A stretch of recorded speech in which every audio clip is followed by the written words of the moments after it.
haleella doon irra qalubbu namoota lama nyaat jedhaniin Iraanii fi Israa'el walitti dhaadachuu jiru jedhan haleella Khamista jedhan kanaan namoota lam lubbuu yoo dhaban tokko dhalata Biritaaniyaa kaan immoo nama lama Roomaaniyaa ta'u BBC'n gabaas haleella doon Omaan irra kaate gulufaa turte kan irra godhameen warri waan kan tolchi midhaase beeka jedh ministeerri muummee Israa'el Naftaani Beenet Iraaniif deebii akkama kenni midhaasine beekni jechuun dhaadad Teheraan gamisiitiin haleella kanaan wal qabatuma qophii hin qabne beeksisuun fedhii biyyattii tiksuuf garuu daqiiqa tokkollee duubatti hin deebi'u jedh haleella lubbuu namoota lama galaafat kun taate seera addunyaatti cabxa jedhan biyyattii BBC fi CNN faan Ingiliizii fi Ameerikaa Jerusalem qabachuun Iraan baaru jiru jedhan kalchaanti rabbi malee nullee mitxajet biyyattii Saahid Rohani Musaabi Komaani Iraan eenyullee taanaa wal tajoof malee sanin dheeddu jechuu jedh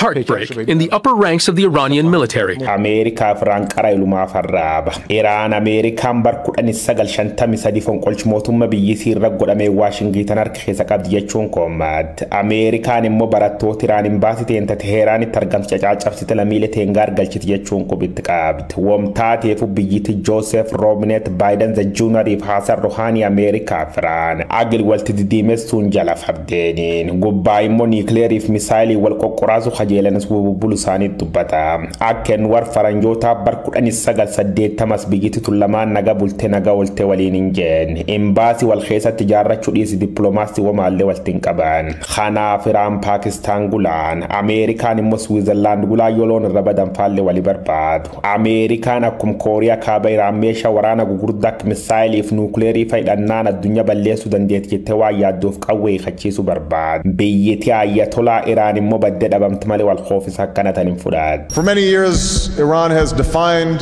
itself in part by its opposition to my country. Barri haaraa kum lamaaf kudhanii sagali nagaan gaggeeffamuun guyyaa sadeessosaa jechuun ammajji sadi bar kum lamaaf diddama xuyyoorri Ameerikaa hagarinni dhufeef hin been naannoo buufata xuyyoor Baagdaadi koote waraan Iraan Jeneraal Qaasim Suleyman koolaan dha'oon isi dabalatee hariyooti safur battaluma yommuu jeefaman rasaasi guddaan xuyyoor Doonaald J. Tiraamp bulgaafat jedhan kun ajaja waraana Ayatollah Suleyman jabdu burkuteessoon reeffi sawar khaan raddi baasu dadhabanii qubeella warqii tannoo ofirra qabuuf qorannoo qaccisanyeetiin mirkaneeffatan. US missiles killed Soleimani and his close ally, Abu Mahdi al-Muhandis. Ijjecha nam kanaat taanse bulchaan guddaan Ameerikaa hagaafasi Donald Trump alaaba Ameerikaa hawa biratti hin barreessin fuul Facebook isarra dhoopuun ijjecha Suleimaniif yoo dhaadaat garagarummaa daqiiqa 30 keessallee deebise jechi Iran never won a war but never lost negotiation yookaan Iraan waraana mo'achuu hin dandeettu garuu waraana mo'achuu hin dadhabdi jedhu maxxansu warduwaa geerara amal maraatummaa isaatiin addunyaa waccisees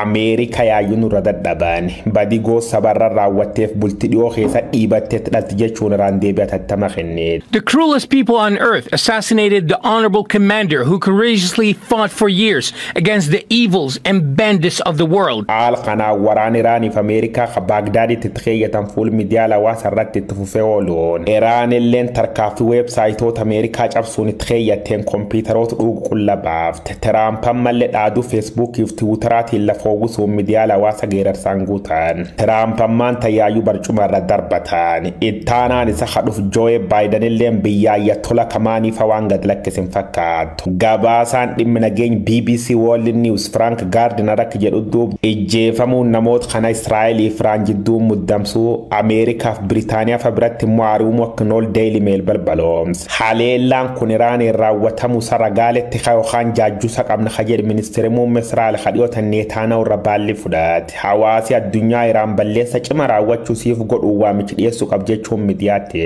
dubbi himaa ministeera ajaala biyya Ayatollah immoo ibsi gaazexeessitootaaf kenneen Israa'el manna buur maleessa akkasi kan dhaabu qabdi jechuun akeekachiis Ro'aaniif Beenet Jerusalemiif Teheraan jabduu walta dhaadachuu jiru jedhan. The Americans have had enough.